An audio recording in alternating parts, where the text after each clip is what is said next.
حضرت ابن سیری نے فرمایا کہ اگر کوئی خواب میں دیکھے کہ نوحہ کرتا ہے،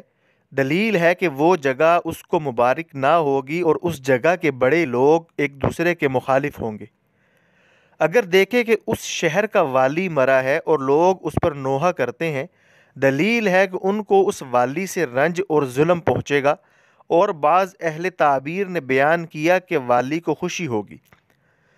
اگر دیکھے کہ لوگ نوحہ کرنے کے ساتھ روتے ہیں، دلیل ہے کہ ان کے ساتھ کسی ظالم سے بے انصافی اور ظلم ہوگا اور اس سے غمگین اور عاجز ہوں گے۔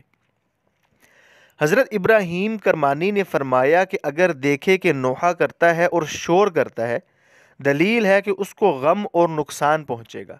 اور اگر دیکھے کہ روتا ہے اور آہستہ نوحہ کرتا ہے تو دلیل ہے کہ خوشی اور شادی ہوگی، اور اگر دیکھے کہ عورتوں کے ساتھ بہت سے مرد ہیں اور آواز سے نوحہ کرتے ہیں، دلیل ہے کہ اس علاقے میں بادشاہ کے باعث غم و اندوہ پہنچے گا۔